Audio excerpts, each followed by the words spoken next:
Welcome. Justice J justice Madhav జే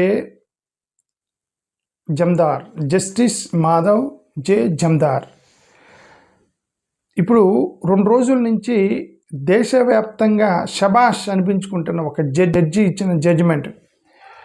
ఈయన్ని అందరు శబాష్ శబాష్ జడ్జి గారు శబాష్ అంటున్నారు. ఎందుకంటే నాకు తెలిసిన వరకు 2014 నుంచి కాకపోయినా కనీసం 2019 నుంచి second term Bharatiya Janata party గెలిచిన దగ్గర నుండి ఇప్పటి వరకు నరేంద్ర మోడీ గారికి వ్యతిరేకంగా, గవర్నమెంట్కి వ్యతిరేకంగా మాట్లాడిన జడ్జిని ఇంతవరకు నాకు కనబడలే. ఫస్ట్ టైం ఒక జడ్జి బాంబే హైకోర్టులో చాలా సీరియస్ కామెంట్స్ చేశాడు గవర్నమెంట్ మీద. మోడీ గారి గవర్నమెంట్ మీద చాలా సీరియస్ కామెంట్స్ చేశాడు. ఏమన్నాడు చూద్దాం.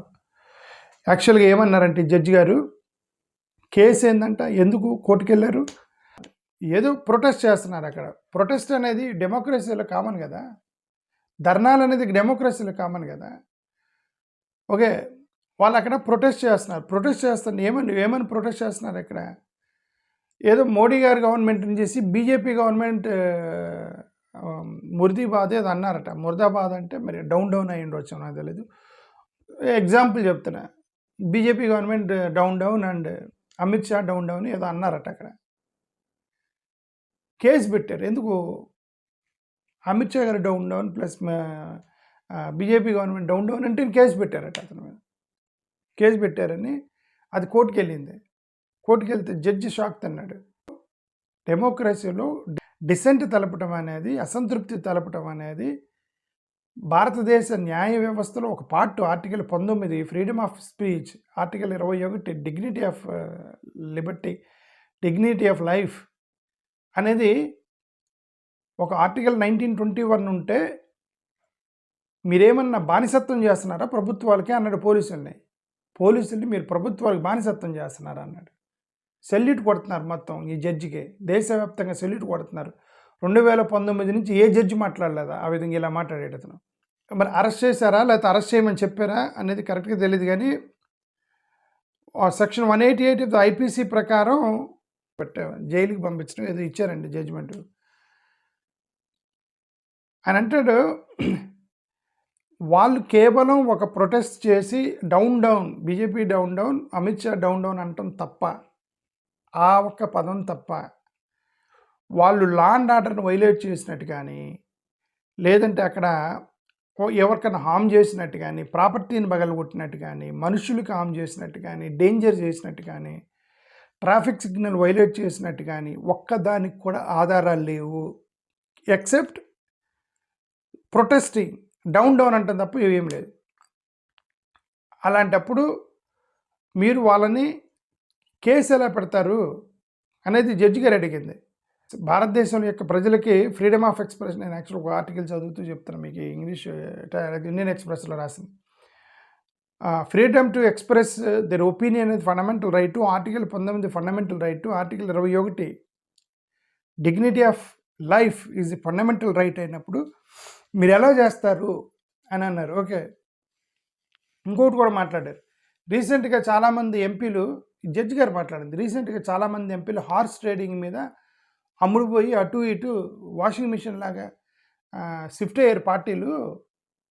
ఓకే, అదే పెద్ద క్రైమ్ కానప్పుడు ఇదేంది, ఇదంతా ప్రొటెస్ట్ చేయటం పెద్ద క్రైమా అన్నట్టుగా ఇండైరెక్ట్గా మాట్లాడారనమాట. ఓకే, ఈ దేశవ్యాప్తంగా హార్స్ ట్రేడింగ్ జరుగుతుంది, వాషింగ్ మిషన్లో క్లీన్ చేసేస్తున్నారు అని ఒక జడ్జి మాట్లాడారంటే 2019 తర్వాత I think is the first judge who dare to talk all this. మీరు ఎంపీలను కొనేసి వాషింగ్ మిషన్ చేసుకొని అవన్నీది క్రైమ్ కాకుండా భారతదేశంలో స్వతంత్రం ఆర్టికల్ 19 పెట్టి మీరు ధర్నాలు చేసిన వాళ్ళకి మీరు ఈ విధంగా చేస్తారా అని, మీ పోలీసులు ఏమైనా బానిసత్వం చేస్తున్నారా గవర్నమెంట్లకి, ప్రభుత్వాలకి అని అన్నాడు ఆయన. ఇతను అరెస్ట్ చేసి పోలీస్ స్టేషన్కి తీసుకెళ్తున్నారు. ప్రశ్న రావణ్ జోసెఫ్ ప్రశ్నారావు పోలీస్ స్టేషన్కి తీసుకెళ్తున్నారు. పాత కేసులను తవ్వుతున్నారు. అంటే మొన్న పవన్ కళ్యాణ్ గారు ఒక మాట అన్నారు, ఏమని, పోనీలను వదిలేసాము, ఎవరిని, నాగేశ్వరరావు గారిని పోనీలను వదిలేసాము అని అన్నారు. అంటే ఆయన వదిలేశాడు కాబట్టి ఆయన అరెస్ట్ కాల. అంటే పోలీసులకి ఏమి లేదు, న్యాయ వ్యవస్థ ఏమి లేదు. రాజకీయ నాయకుడు వదిలేస్తే వదిలేశారు. ఇక్కడ కేసులు లేకుండా పట్టేసిన రాజకీయ నాయకుడు చెప్పాడని చెప్తున్నారు. ఇప్పుడు అదే ఆయన పోలీసులు ఏమన్నా మీరు బానిసత్వం చేస్తున్నారు ప్రభుత్వాలకి. ఇండిపెండెంట్ వ్యవస్థ కదా పోలీసు వ్యవస్థ, న్యాయ వ్యవస్థ అనేది. ఈయన జడ్జి చెప్పింది బాంబే హైకోర్టులో నిన్నటి నుంచి జరుగుతుంది ఇది. Why can't citizens protest government decisions being made slaves to slapping cases Bombay high court. Are you the slaves of the government? You are slapping cases for opposing government decisions on behalf of the government. Why should they not stage protests? ఎందుకు protest చేయకూడదు? ఎందుకు ప్రభుత్వానికి వ్యతిరేకంగా మాట్లాడకూడదు? ఎందుకు freedom of expression చేయకూడదు అని ప్రశ్నించారు. Justice Chandar sought to know why an externment order was issued by Mumbai police relying on FIRs related to earlier protests by the petitioner where slogans including BJP government Murdabad, Amit Shah ముర్దాబాద్ were raised. అక్కడ అమిత్ షా ముర్దాబాద్, BJP government ముర్దాబాద్ అన్నంత మాత్రాన మీరు వాళ్ళని ఎందుకు మీరు అరెస్ట్ చేస్తారు అనేది ఈ ఆర్టికల్ రాశారు. ముఖ్యంగా ఈ బీజేపీ గవర్నమెంట్ వచ్చిన తర్వాత, కేంద్ర ప్రభుత్వం బీజేపీ గవర్నమెంట్ వచ్చిన తర్వాత ఎవరైతే నోరు తెరుస్తున్నారో వాళ్ళ మీద కేసులు పెట్టి లోపలేస్తున్నారు. ఇది కరెక్ట్ కాదు అని దేశవ్యాప్తంగా అందరూ అడుగుతున్నారు. అండ్ ప్రొటెస్ట్ చేయకూడదు, ప్రభుత్వానికి వ్యతిరేకంగా మాట్లాడకూడదు, సోషల్ మీడియాలో మాట్లాడకూడదు, యూట్యూబ్లో మాట్లాడకూడదు, డౌన్ అని అనకూడదు. ఇవన్నీ దేశద్రోహం కేసు పెడుతున్నారు. దేశద్రోహం కేసు పెడుతున్నారు. ఇక ఈ ఆర్టికల్స్ ఎందుకు? అసలు రాజ్యాంగం మార్చిపడి ఎత్తిపోయింది కదా. నా భారతదేశంలో ఎవరు మాట్లాడకూడదు, ఎవరు చేయకూడదు, మేము చెప్పినట్టు చేయాలి, లేదంటే మాత్రం ఇక్కడ కుదరదని రాజ్యాంగం రాసేయండి. మీకు అక్కడ మెజారిటీ ఉంది కదా. ఈ ఎంపీలు ఎంతమంది అమ్ముడుపోతున్నారు, పార్టీలు మారుతున్నారు, అందరూ ఒక పొలిటికల్ పార్టీని చూసి భయపడుతున్నారు, అందరూ ఒక పొలిటికల్ పార్టీకి సపోర్ట్ చేస్తున్నారు, అందరూ కూడా కేంద్ర ప్రభుత్వానికి అనుగుణంగా ఉన్నారు, ఇవన్నీ చేస్తున్నారు. ఓకే, పార్టీలు అంటే అర్థం రాజకీయ పార్టీలు పనిచేయట్లేదు, రాజకీయ పార్టీలు చేయాల్సిన పని చేయట్లేదు. కానీ ఎవరో సోషల్ యాక్టివిస్టులు, ఇప్పుడు వాళ్ళ సోషల్ యాక్టివిస్ట్, ఒక సోషల్ యాక్టివిస్ట్ వెళ్ళి ధర్నా చేశాడట. నీట్ పేపర్ని మెన్షన్ చేశాడు ఈయన మాధవ్ అని. ఆయన ఈ జస్టిస్ గారు నీట్ పేపర్ని ఏమన్నారు, నీట్ పేపర్ లీక్ అయిపోయింది, నీట్ పేపర్ లీక్ అయిపోయినప్పుడు అందరూ డౌన్ అనకి ఏమి పొగుడుతారా మిమ్మల్ని అన్నాడు.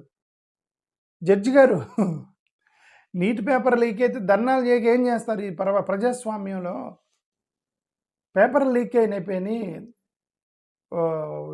ఎలక్షనీరింగ్ మీద, ఎలక్షన్స్ మీద ఆరోపణలు, ఇన్ని గొడవలు చేసి జరిగిన తర్వాత ఏం చేస్తారు? గొడవ చేయక ఏం చేస్తారు అంటున్నా. దాన్ని కేసు పెట్టేది ఏంది? దారుణం కదా, అన్యాయం కదా ఇది అని మన జడ్జి గారి యొక్క ఆరోపణ. డైరెక్ట్గా హోమ్ మినిస్టర్కి సంబంధించిన కేసు ఇది. ఎందుకంటే అక్కడ కేసు పెట్టింది అమిత్ షా ముర్దాబాద్ అన్నారని, బీజేపీ ముర్దాబాద్ అన్నారని the case was filed because somebody said Amit Shah murdabad and BJP murdabad and someone file A case and this is directly home ministers case. ఆ హోమ్ మినిస్టర్స్ కేసులోనే ఈయన ధైర్యంగా మాట్లాడాడు. ఈయన అంటున్నాడు, మీరు పోలీసులు ఏమన్నా మీ ప్రభుత్వాలకి బానిసత్వం చేస్తారా? ప్రొటెస్ట్ చేయటం అనేది వాళ్ళ హక్కు కదా. ఆర్టికల్ 19 వాళ్ళ హక్కు కదా. ఆర్టికల్ 21 వాళ్ళ ఫండమెంటల్ రైట్ కదా.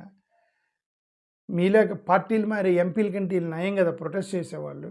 నీటి పేపర్ లీక్ చేసినట్టు దుర్మార్గమైనట్టు ఈ ప్లేస్లో ప్రొటెస్ట్ చేయక ఏం చేస్తారు అని మొత్తానికి ఒక జడ్జి ధైర్యంగా చెప్పాడు. దాని